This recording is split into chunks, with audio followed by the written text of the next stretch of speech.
is a gift for the broken, managed by those who serve the Lord, not a corporate board. Sterling smiled, but the warmth didn't reach his eyes. In my world, Mother, no is just a request for a higher price. I'll be staying at the local inn. Do think it over. Great Slaughter is a small town.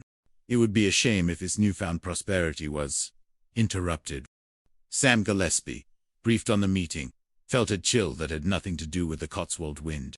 He's a shark, Boniface. Panassa wanted land. Sterling wants power over life and death.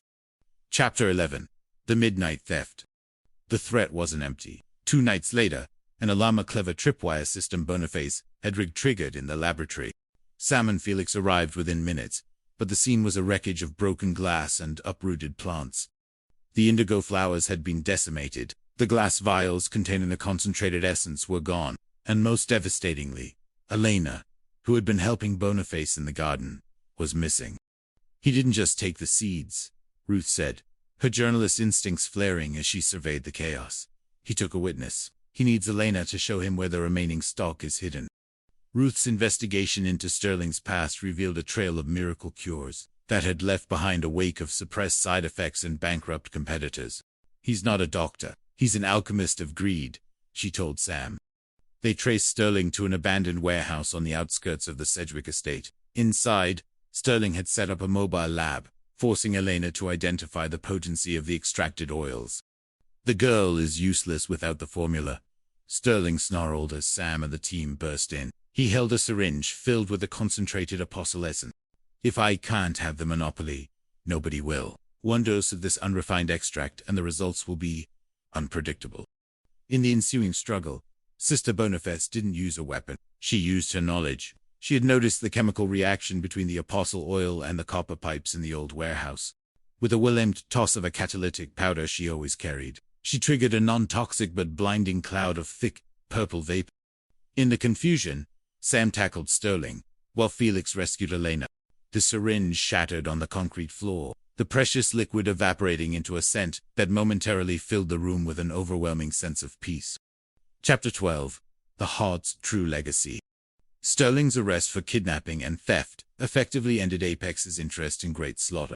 The scandal broke nationwide, fueled by Ruth Penny's blistering, ensuring that the apostle seeds remained under the protection of St.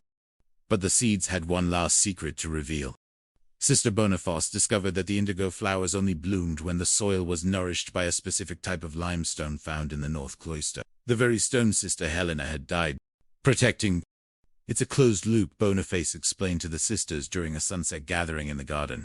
The stone protects the seeds, and the seeds heal the people who live within the stone. It's a living covenant. Elena, now recovering and more confident than ever, stood by the indigo patch. She looked at the hills, no longer afraid of the silence. The soldiers never come for the flowers, she said softly. The flowers only come for the friends. Sam and Ruth, now settling into their life at a small cottage near the village green, watched the sunset from the convent wall. Sam looked at his wife, the woman who had traded the noise of London for the music of the You know, Sam said, pulling her closer. Boniface says the seeds symbolize resilience. I think she's talking about us.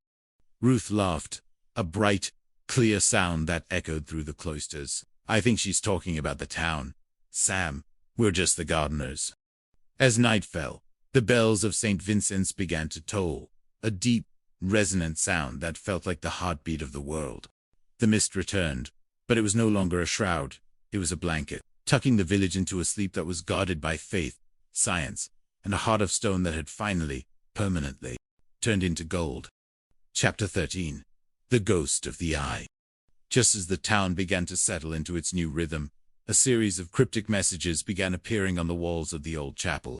They were symbols to the same weeping eye that had been on the iron box Elena found. Sister Boniface, ever the seeker of patterns, found a connection in Sister Helena's old journals. Helena hadn't just been an archaeologist, she had been a protector.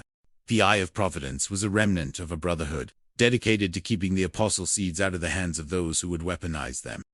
They weren't villains. Boniface realized as she sat in the dim light of her lab. They were the guardians, and they think, we are not worthy of the trust. A stranger arrived in town, a man who claimed to be a distant relative of Helena's. He had the same sharp, observant eyes, He approached Boniface with a request to see the garden. "The seeds are a burden, sister," the man who called himself Julian said. "They are not meant to be a cure for all, but a reminder of what we have lost. If the world finds out their true power, Great Slaughter will become a battlefield." Sam and Ruth, sensing a new kind of danger, began to investigate Julian's background. They found no record of him in the Sedgwick or Helena Lynn. He was a ghost, a man who moved like a shadow. The mystery deepened when a midnight fire broke out near the north cloister. It was controlled, symbolic a warning. Julian was seen standing near the flames, his expression one of profound sorrow. "The time of the Guardians is ending," he told Boniface, as she helped quench the fire. "The secret is out. You must decide, will you hide the heart, or will you let it bleed for the world?" Chapter 14.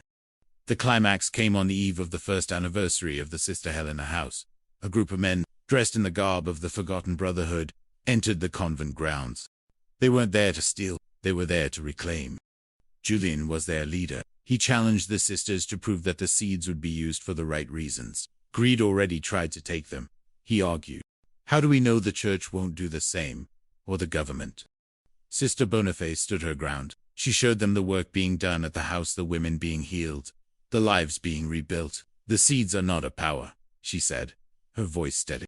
"They are a service. If you take them, you take the hope of those who have nothing else." In a dramatic confrontation in the garden, Julian and his men saw the indigo flowers in full bloom. The scent, more potent than ever, seemed to act as a peacemaker. Julian's resolve softened. He saw that Helena hadn't just left behind a treasure. She had left behind a legacy of compassion. "You are the new guardians," Julian whispered, bowing his head. He handed Boniface a final letter from Helena, hidden in his staff. It was a message of blessing, written years before her death. The Brotherhood vanished into the morning mist, leaving the convent in peace once more. The weeping eye symbol was replaced by a simple cross, carved into the stone of the lab. Chapter 15. The legacy confirmed. With the final threat resolved, Great Slaughter truly became a place of global significance. The apostle seeds were shared with research, but the source remained at St. Vincent, protected by the sisters and the local police. Sam and Ruth welcomed their first child, a girl they named Helena. The child's laughter became a new kind of music in the village, a sound that promised a future as rich as the past.